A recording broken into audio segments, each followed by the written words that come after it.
우리 주님의 은혜가 여러분에게 함께 하시기를 축원합니다. 우리 서로 인사 나누겠습니다. 사랑합니다. 축복합니다.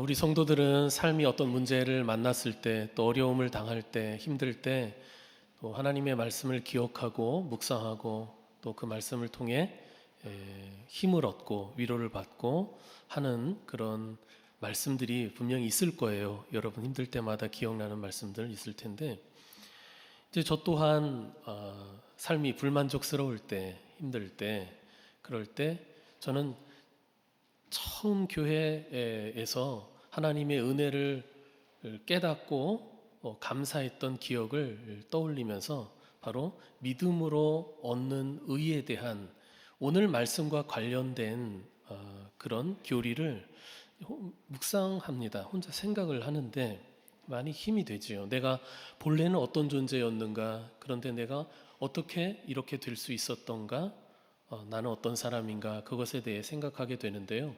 오늘은 믿음으로 얻는 의라고 하는 제목으로 말씀드리려고 하는데, 오늘은 교리적인 설교가 될 거예요.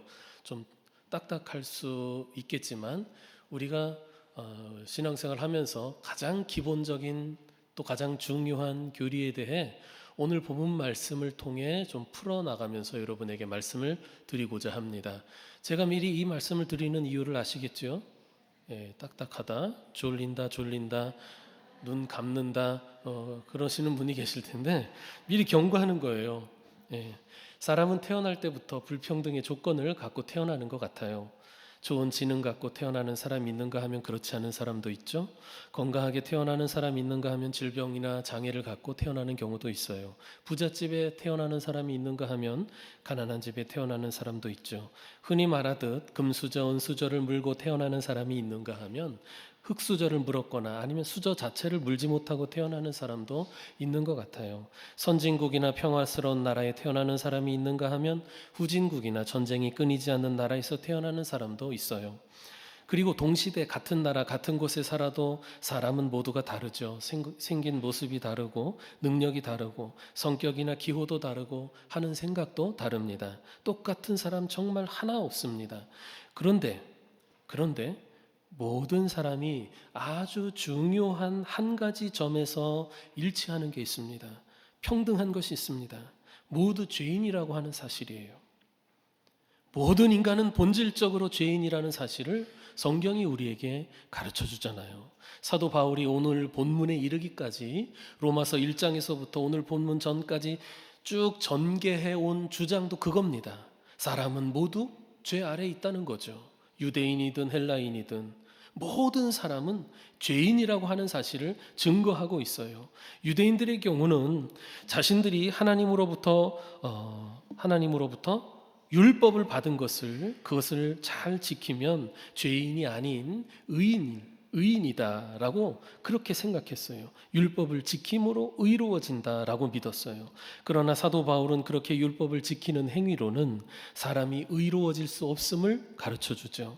사람이 율법을 하나도 빠짐없이 완벽하게 그리고 변함없이 지속적으로 끝까지 숨차네요. 다 지킨다고 하는 것은 애초에 사람으로서 불가능하기 때문이죠. 그래서 율법의 역할은 그게 아니다.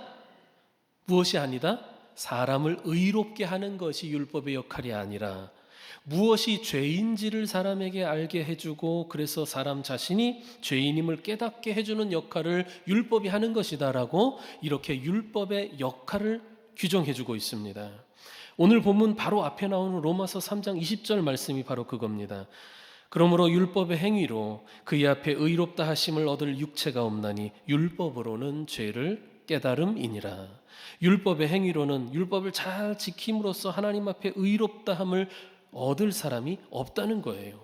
그러니까 의로워지려고 시도하는 인간의 어떤 행위와 노력도 성공할 수 없음을 내포하고 있는 거예요. 죄인된 인간이 죄에서 벗어날 방법이 인간 자신의 어떤 수고나 행위 그 자신에게는 없는 거예요. 그렇게 보면은 이 사실은 죄인이 자기를 의롭게 할 수 있는 방법이 없다라고 하는 이 사실은 인간에게는 매우 절망적인 거죠. 그런데 성경이 선언하는 거예요. 본문 21절 보십시오. 이제는 율법 외에 하나님의 한 의가 나타났으니 율법과 선지자들에게 증거를 받은 것이라. 자, 여기서 이제는 이라고 시작하고 있죠.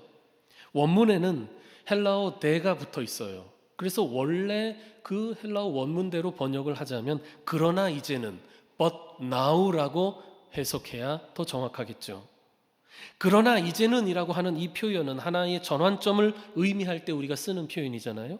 지금까지는 바울이 무엇을 이야기했습니까? 인간이 죄인이라는 그 스스로 벗어날 수 없는 절망적인 상황, 그런 상태이라는 것을, 그것을 지금까지 이야기했는데 오늘 본문부터 그러나 이제는 바로 그 죄에서 벗어날 수 있는 놀라운 희망을 이야기하려고 하는 거예요. 그러나 이제는 율법 외에 하나님의 한 의가 나타났다는 겁니다. 여기서 율법 외에라고 하는 말의 뜻을 우리가 어떻게 해석해야 되냐면 율법과는 아무런 관련이 없는 그런 의미인 것입니다. 그러니까 율법과는 상관없이 죄인이 죄에서 벗어나 의롭게 될 수 있는 한 방법이 드러났다는 거예요. 유대인들은 그동안 죄인이 죄에서 벗어나 의인이 되는 것은 율법을 통해서라고 생각했는데 바울은 가르쳐 줍니다. 율법과 애초에 상관없이 하나님의 그 방법이 있었다라고 하는 거예요. 그것은 전적으로 하나님의 의에 준비되고 완성된 것이기 때문에 바울은 하나님의 의라고 이야기하는 것이고, 이 하나님의 의는 이미 지금 새롭게 만들어진 것이 아니라 구약 성경, 즉 율법과 선지자에서도 이미 증거되었던 그런 말씀이라는 거죠. 율법이 사람을 의롭게 하지 못하자 그 대안으로 생각해내고 만들어낸 방법이 아니라는 거예요. 율법과는 애초에 상관없이 율법 이전부터 죄인을 의롭게 하실 방법으로 하나님이 계획하신 거라는 거죠. 그리고 그 계획이 예수 그리스도의 십자가의 대속과 그 죽음과 부활을 통해서 완성된 것입니다. 그러면 어떤 사람이 이 같은 하나님의 의를 얻을 수 있습니까? 본문 22절에 말씀합니다. 곧 예수 그리스도를 믿음으로 말미암아 모든 믿는 자에게 미치는 하나님의 의인이 차별이 없느니라. 예수 그리스도를 믿음으로 말미암아 하나님의 의를 얻을 수 있다는 말씀 아닙니까? 그리고 거기에는 어떤 차별도 없다는 거죠. 인종이나 빈, 부, 귀천 막론하고 예수 그리스도를 믿는 자는 누구에게나 이 하나님의 의가 주어진다는 거예요. 이것이 바로 우리가 믿는 믿음의 도리, 가장 중요한 우리 구원의 핵심, 이신득의라고 하는 교리죠. 즉 예수 그리스도를 믿음으로써 의롭다함을 얻는다는 것입니다. 따라해 봅시다. 이신득의. 한자어죠. 이신, 믿음으로써 득의, 의를 얻는다. 여러분이 꼭 알고 있어야 할 우리 구원의 도리이자 또 우리 기독교 교리입니다. 핵심이에요. 자, 그러면 왜 우리에게 예수 그리스도를 믿는 믿음이 필요합니까? 왜 예수를 믿어 우리는 의롭다함을 입어야 합니까? 또 다르게 표현하면 왜 교회에 다녀야 됩니까? 왜 예수를 믿어야 됩니까? 다시 말씀하지만 사람은 모두 죄인이기 때문이죠. 본문 23절에 그와 같은 실상에 대해서 언급하고 있습니다. 23절 다 같이 읽어봅시다. 23절 시작. 모든 사람이 죄를 범하였음에 하나님의 영광에 이르지 못하더니. 모든 사람이 죄를 범하였다라고 하는 것은 모든 사람이 죄인이라는 뜻이죠. 그 죄는 바로 인간의 원죄와 자범죄를 모두 의미하는 거예요. 원죄, 자범죄. 원죄라고 하는 것은 첫 사람이 아담이 범죄하고 타락한 이후에 모든 사람이 태어날 때부터 본래적으로 갖고 태어나는 죄를 말합니다. 죄를 짓고자 하는 죄된 본성과 그에 대한 책임을 의미하는 거죠. 그리고 자범죄라고 하는 것은 사람이 살아가면서 실제로 짓게 되는 죄들을 의미하는 거예요. 여러분 다 옛날에 다 배우셨을 내용인데요. 여러분 사람은 모두 죄를 짓고자 하는 본성을 갖고 태어납니다. 즉 원죄를 갖고 태어나죠. 그리고 그렇게 태어났기 때문에 그 본성을 따라 죄를 지으며 즉 자범죄를 짓고 살아가는 거예요. 죄를 지어서 죄인이 되는 것이 아니라 죄인으로 태어나서 죄를 짓게 된다라고 하는 얘기가 바로 그런 거 아니겠어요? 그 결과, 우리가 죄인인 결과 어떻게 돼요? 거룩하신 하나님의 영광에 이르지 못하는 것입니다. 죄인이기 때문이죠. 참 절망적인 상황인 거예요. 그런데 하나님께서 죄에서 벗어나 의로움을 입을 수 있는 길을 우리에게 열어주셨다는 거죠. 죄인을 구원하시기 위해 놀라운 방법으로 은혜의 손길을 뻗어주셨는데 24절에 말씀합니다. 다 같이 읽어봅니다. 24절 시작. 그리스도 예수 안에 있는 속량으로 말미암아 하나님의 은혜로 값없이 의롭다 하심을 얻은 자 되었느니라. 이 말씀을 읽고 또 읽고 생각하고 또 생각하고 하면 참 은혜로운 말씀이에요. 이 말씀에서 속량이라는 말과 또 의롭다 하심을 얻는다라는 말을 좀 더 설명해 드리고 싶습니다. 우선 속량이라는 표현이 나오죠. redemption, 영어로 redemption이라고 합니다. 대가를 지불하고 어떤 속박된 상태에서 풀려나는 것을 속량이라고 합니다. 당시 고대 사회에서 노예들이 있었는데 이 노예들이 그 노예 상태에서 벗어나려면 자기의 몸값을 지불해야 했습니다. 그 몸값을 속전이라고 하죠. 노예 상태에서 벗어나는 돈이라고 해요. 속전입니다. 죄인인 인간은 마치 노예처럼 죄 아래 속박되어 있었어요. 요한복음 8장 34절에서 예수께서 죄를 범하는 자마다 죄의 종이라 말씀하셨듯이 사람은 죄의 노예 상태였습니다. 죄의 종이기에 죄의 권세 아래에 있고 죄의 지배를 받는 거예요. 죄인으로 사는 거죠. 이 죄의 종으로 결박된 상태는 인간의 힘으로는, 자기의 힘으로는 벗어날 수 없는 이른바 숙명이었습니다. 숙명이었어요. 죄의 노예 상태로부터 벗어나려면 그 대가를 지불해야 하는데 그 대가를 지불할 능력이 죄인인 자신은 없기 때문에 그것은 숙명이었어요. 죄가 우리에게 요구하는 몸값은 돈이 아니라 생명이거든요. 그래서 죄인은 죄 때문에 죽음이라고 하는 대가를 치러야만 합니다. 죽음과 멸망에 이르는 심판을 받을 수밖에 없죠. 그런데 여기서 하나님이 죄인들의 몸값으로 예수님의 생명을 대신 지불하신 거예요. 우리의 생명을 살리기 위해 예수님의 생명을 십자가에서 대신 지불하신 것이죠. 속전으로 지불하신 겁니다. 대신 지불하셨기 때문에 우리가 그것을 대속하셨다라고 표현하는 겁니다. 베드로전서 1장 18절과 19절에서 보면은 우리가 죄 가운데서 이렇게 속량을 받은 것은 은이나 금 같은 것으로 된 것이 아니라 오직 그리스도의 보배로운 피로 된 것임을 우리에게 가르쳐 줍니다. 여러분, 우리가 예수 그리스도를 믿어 하나님의 자녀가 된 것은, 여러분이 성도라고 하는 이 고귀한 신분을 얻게 된 것은 하나님께서 독생자 예수의 생명이라는 값비싼 대가를 치르신 까닭임을 여러분 분명히 아셔야 됩니다. 죄인이었던 우리는 하나님의 의롭다 하시는 그 은혜를 거저 받았으나 그것을 우리에게 주시기 위해서 하나님은 정말 값으로 매길 수 없는 엄청난 대가를 치르셨다는 사실을 여러분은 잊지 말아야 합니다. 속량하셨다. 다음으로 의롭다 하심을 얻는다라고 하는 말의 의미를 생각해 봅시다. 성경에서 의인은 죄인의 반대말이라고 우리가 받아들이면 좋을 것 같아요. 죄인과 의인. 의롭다 하심을 얻는다라고 하는 말은 주로 법정에서, 재판정에서 쓰이는 용어라고 할 수 있습니다. 무슨 말이냐면 당신은 죄가 없다라고 하는 무죄 판정을 받는 것을 의롭다 하심을 얻었다라고 표현하는 거예요. 무죄 판정을 받는다. 죄인이었는데 무죄 판정을 받는다는 거예요. 심판장이신 하나님께서 죄인이었는데 죄 없다고 무죄 선언을 내려주신다는 의미인 것입니다. 그리고 이렇게 죄 없는 사람으로 인정해 주셨기 때문에, 그렇게 해 주심으로 하나님과의 우리의 관계가 회복될 수 있는 것이고 우리가 하나님의 자녀가 될 수 있는 것 아니겠습니까? 그것은 우리가 한 것이 아니고 하나님이 베풀어 주신 것이기 때문에 그것을 하나님의 은혜라고 하는 거예요. 우리가 값을 치르고 받은 대가가 아닌 겁니다. 하나님이 대신 그리스도의 핏값으로 대신 치르시고 우리에게는 값없이 선물로 주셨어요. 그래서 은혜입니다. 본문 24절에 하나님의 은혜로 값없이 의롭다 하심을 얻은 자 되었다고 말씀하지 않습니까? 사람이 한 일이 아니에요. 내가 한 일이 아니라 또 내가 할 수도 없는 일이에요. 사람이 할 수도 없는 일이에요. 100% 하나님이 하신 일이고 하나님이 은혜로 주신 것입니다. 그 사실을 힘들 때마다, 불만스러울 때마다 기억하는 거예요.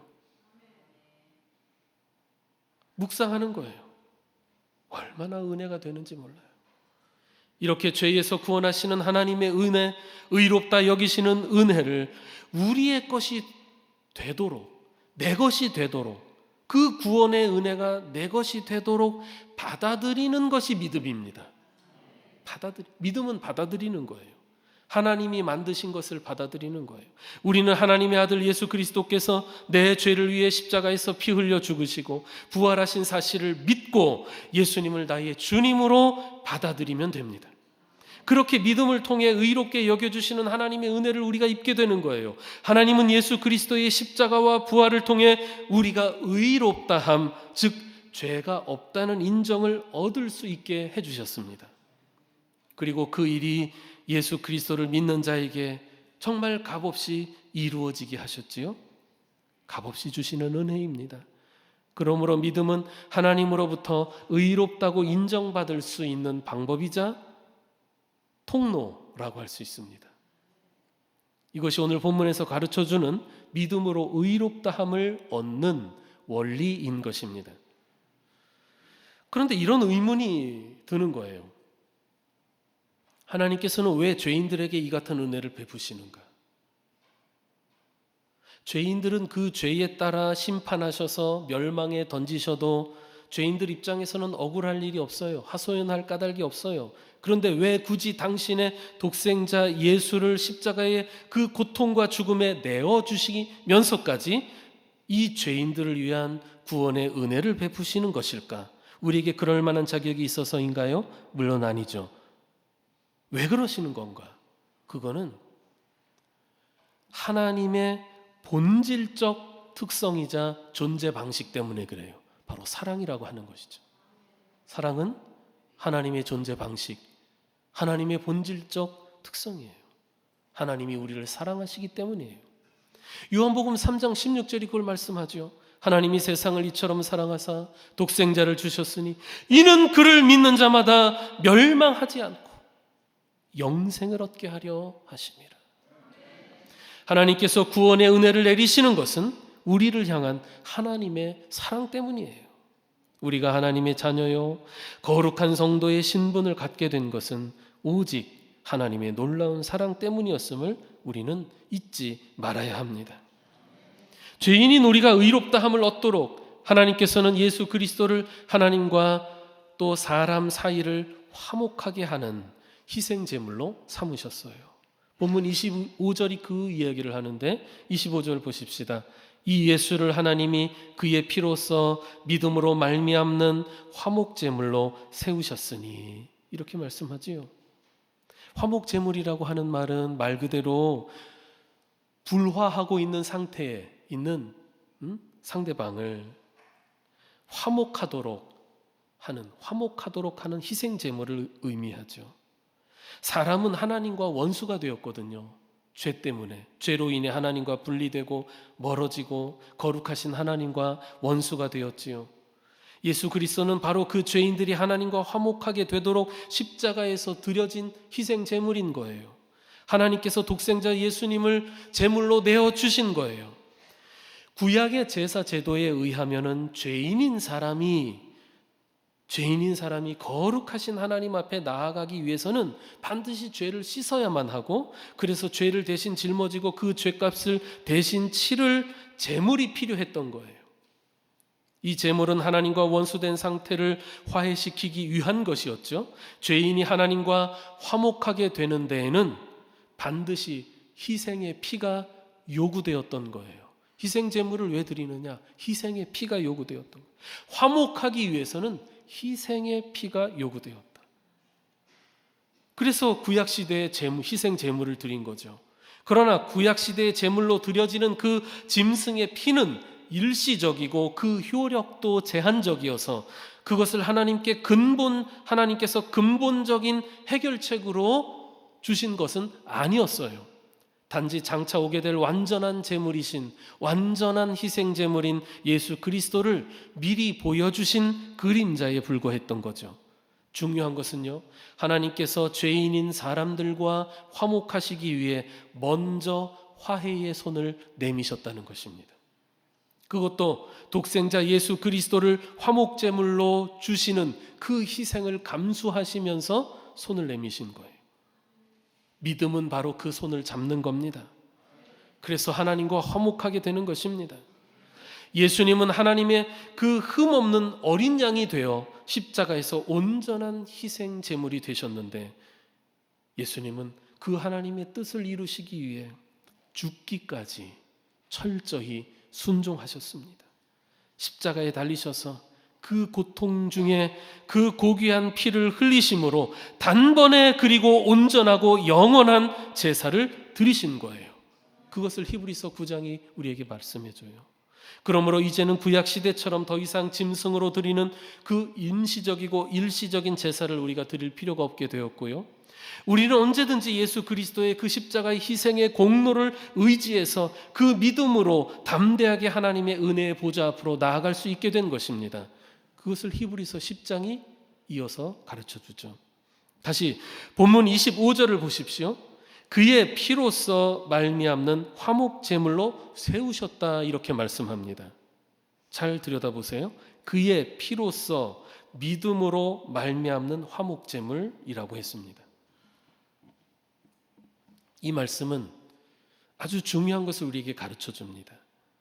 예수 그리스도의 피와 우리의 믿음이 결합되어야 한다는 것을 보여주는 거예요. 뭐냐 하면 이렇게 설명드릴 수 있어요.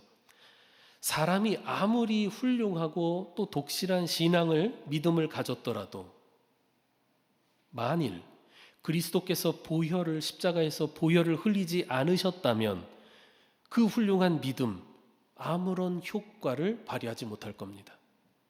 그리스도께서 피를 흘리지 않으셨다면 우리가 아무리 훌륭한 믿음, 대단한 믿음을 가졌어도 그 믿음은 우리를 의롭게 하는데 아무런 효력이 없다는 거예요. 반대로 그리스도께서 보혈을 흘리셨더라도 만일 사람이 믿음으로 그 은혜를 받아들이지 않으면 그 사람에게는 그 구원의 효력이 또한 나타나지 않을 겁니다. 하나님께서 은혜의 손길을 먼저 내미셨어도 우리가 믿음으로 그 손을 붙잡지 않으면 또 그 구원의 효력이 우리에게 있을 수가 없는 거죠. 그러므로 죄인들과 하나님이 화목하기 위해서는 그리스도께서는 보혈을 흘리셔야 했고, 또한 죄인은 그 보혈을 믿고 의지해야만 하는 거예요. 그리스도의 피 흘림과 우리의 믿음이 함께 결부되어야만 우리가 의롭다 하심을 입게 되는 것입니다. 그래서 우리에게 믿음이 필요한 거예요. 그래서 우리에게 그리스도의 피 흘림이 필요한 것입니다. 이어서 25절 하반절과 26절을 보면 하나님께서 왜 예수님을 화목제물로 세우셨는지 그 이유를 말씀합니다. 제가 읽어볼게요. 이는 하나님께서 길이 참으시는 중에 전에 지은 죄를 간과하심으로 자기의 의로우심을 나타내려 하심이니 곧 이때에 자기의 의로우심을 나타내사 자기도 의로우시며 또한 예수 믿는 자를 의롭다 하려 하심이라. 아멘. 무슨 뜻인지 알고 아멘 하시는 것인가요? 사실은요, 모르는 단어는 없는데 그 의미는 확 와닿지 않을 거예요. 그래서 이 말씀을 좀 더 쉽게 해석해서 말씀드립니다. 이런 뜻입니다. 하나님이 죄인을 사랑하셔요. 그러나 하나님은 또한 사랑의 하나님이신 동시에 공의의 하나님이십니다. 죄인을 사랑하시지만 죄가 있는 그대로는 받지 않으시는 거예요. 아니, 받으실 수 없는 거예요. 사랑한다고 해서 죄가 해결되지 않은 채로 그냥 받으시지는 않으시는 거죠. 왜냐하면 사랑의 하나님은 동시에 공의의 정의의 하나님이시기 때문에. 정의란 무엇입니까? 죄는 죄값을 치러야만 정의가 이루어지는 거잖아요. 그러므로 죄값이 치러지지 않은 채 죄인을 사랑한다고 그냥 그대로 받아주신다면 그것은 하나님의 의로우심에 위배된단 말입니다. 따라서 하나님의 그 의로우심에 위배되지 않으면서 하나님이 사랑으로 죄인을 받으시려면 죄인의 죄값은 반드시 치러지고 해결되어야 하는데 죄인 스스로는 그 죄값을 해결할 수 없어요. 죄를 해결할 수 없으니, 그 능력조차 없으니 하나님이 죄인들의 죄를 대신 짊어지고 죄값을 치러주시기 위해 친히 독생자 예수 그리스도를 세상에 보내시고 십자가에서 죽음의 형벌을 받으심으로 죄인들의 죄값을 대신 치르게 하셨어요. 그리고 예수께서 나의 죄값을 대신 치르셨음을 마음으로 믿는 자를 하나님께서는 죄 없다, 의롭다 여겨주신다는 거예요. 결국 예수님께서 십자가에서 화목 제물이 되심으로써 하나님의 사랑과 공의를 동시에 만족시키시고 예수님을 믿는 자들도 의롭다고 여겨질 수 있게 되어서 하나님과 화목하게 되는 거죠. 그래서 그리스도의 십자가는 하나님의 공의와 하나님의 사랑을 동시에 만족시키는 오직 그 길밖에 없는 거예요. 제가 청년 시절에 아니 하나님이 사랑하신다면 죄인들을 사랑하시면 그냥 다 구원해 주시면 되지 라고 생각했었는데 그거는 하나님의 공의로움에 위배돼요. 또 한편으로는 다 멸망시키시든지 그건 하나님의 사랑에 위배돼요. 그리스도의 십자가는 하나님의 사랑과 하나님의 공의를 동시에 적절히 만족시키는 것입니다. 그런 이야기가 영국의 복음주의자인 존 스토트 목사님의 그리스도의 십자가라고 하는 아주 유명한 책에 잘 나와 있어요. 이렇게 죄인이 의롭게 되는 일은 하나님이 하신 일이에요. 하나님이 계획하시고 예수 그리스도의 십자가를 통해 이루신 일이에요. 그리고 그렇게 하나님이 계획하시고 그리스도를 통해 이루신 그 일을 우리 믿는 자에게 값없이 주신 거예요. 은혜로 주신 거예요. 사람이 어떤 대가를 주고 살 수 있는 것이 아니었기 때문에 그래요. 만일 하나님이 주시는 구원의 은혜가 우리가 어떤 훌륭한 공로를 인정받아서 얻을 수 있는 것이라면, 우리가 어떤 대가를 주고 얻는 것이라면 그것에 대해 우리가 자랑할 수도 있겠죠. 내가 이렇게 잘해서 구원받은 거야. 내가 이렇게 훌륭한 일을 해서 의롭다 여기심을 받는 거야 라고요. 그러나 의롭다 하심을 얻는 것은 우리가 대가를 주고 살 수 있는 것도 아니고 어떤 공로를 인정받아서 얻는 것도 아니며 전적으로 하나님의 은혜로 값없이 주어지는 것이기요. 그런 것이기에 우리는 오직 믿음으로 그것을 받는 것이기에 우리가 자랑할 것이 없는 겁니다. 우리는 오직 감사할 것밖에 없어요. 27절 말씀이 그거예요. 우리 함께 27절 말씀 보겠습니다. 다 같이 읽어봅니다. 그런즉 자랑할 때가 어디냐? 있을 수가 없느니라. 무슨 법으로냐? 행위로냐? 아니라 오직 믿음의 법으로니라. 우리의 구원에 있어서 우리가 자랑할 게 없는 것은 예수 그리스도를 통해 하나님께서 이루신 구원을 은혜로 우리에게 주신 것이고 우리는 믿음으로 값없이 받을 뿐이기 때문입니다. 우리는 믿음으로 값없이 받았지만 하나님 편에서는 절대로 값없이 이루어진 것이 아니었어요. 독생자 예수 그리스도께서 피를 흘리게 하셨으니까요. 예수님이 화목제물로 희생되시어 우리의 죄값을 대신 치르셨으니까요. 우리는 값없이 받은 은혜지만 하나님 편에서는 엄청난 대가를 치르신 겁니다. 엄청난 희생을 하신 것입니다. 그러므로 이 큰 은혜와 사랑 앞에 우리가 마땅히 가져야 할 자세는 감사와 겸손뿐입니다. 교만해서는 안 되죠. 여러분 생각해 보십시오. 성도가 어느 때 교만해질 수 있겠습니까? 자기가 어떤 죄인이었는가를 잊어버리고 어떻게 큰 은혜 받아서 구원 얻었는가를 잊어버렸을 때 교만해지지 않습니까? 오직 하나님이 나를 사랑하사 긍휼히 여기심으로 구원받았다는 사실을 잊어버렸을 때에 교만해지는 거예요. 결국 예수님께서 십자가에서 화목제물이 되심으로써 하나님의 사랑과 공의를 동시에 만족시키시고 예수를 믿는 자들도 의롭다고 여겨질 수 있게 되어 하나님과 화목할 수 있게 하신 겁니다.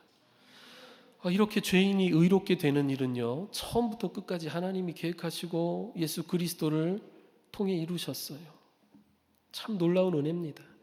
하나님의 은혜로만 구원을 얻었다는 것, 우리가 깊이 인식하고 기억하고 생각할 때마다 우리는 교만할 수 없어요. 불평할 수 없어요. 본문 28절 마지막 절을 보면은 지금까지 사도 바울이 믿음으로 얻는 의에 대한 이 구원의 도리를 다시 한번 재확인하는 말씀을 줍니다. 28절 다 같이 읽어봅니다. 시작.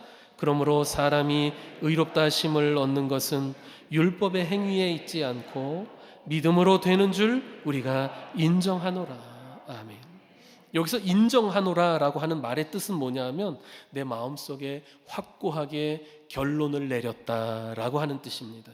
즉 우리도 믿음으로 의롭다 하심을 얻는 그 구원의 도리를 여러분 마음에 확고한 결론으로 갖고 있어야 됩니다. 내가 믿음으로 구원을 얻는다라고 하는 결론을 갖고 있어야 됩니다. 우리가 구원 얻는 길, 즉 의롭다 하심을 얻는 길은 무엇입니까? 오직 믿음입니다. 구원은 하나님이 예수 그리스도의 십자가와 부활을 통해 이루신 일이고 예수께서 십자가의 죽음으로 우리의 죄를 속량하셨기에 우리는 믿음으로 의롭다 하심을 얻을 수 있게 되었습니다. 하나님께서 예수 그리스도를 통해 의롭다 하시는 은혜를 주셨고 죄인인 우리가 오직 믿음으로 그 은혜를 받아 죄 없다고 인정을 받는 거예요. 이는 우리의 공로나 업적으로 얻은 것이 아니라 전적인 하나님의 사랑과 은혜로 주신 것이니 우리에게는 자랑할 것이 없습니다. 감사할 것밖에 없습니다. 믿음으로 의롭다 하심을 얻는 이 구원의 도리를 우리가 깊이 생각한다면 그 사랑과 은혜를 베푸신 하나님을 찬송하지 않을 수 없습니다. 우리가 신앙생활을 오래 하다 보면은요, 하나님께서 나를 구원해 주신 그 은혜를 망각하고 여러 가지 삶의 상황 때문에 불평, 불만하고 원망하고 감사할 줄 모르고 또 의혹에 빠지고 그런 삶을 반복할 때가 있습니다. 이 시간 여러분에게 권면합니다. 이번 한 주간은 바로 이 믿음으로 얻는 의로움에 대해 깊이 생각하고 또 생각해 보십시오.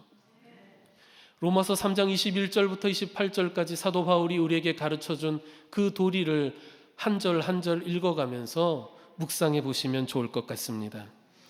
그래서 하나님의 사랑과 은혜를 깨닫고 여러분 마음속에 잠들어 있었던 구원의 기쁨을 회복하는 시간 되시기를 주의 이름으로 축원합니다. 기도합시다.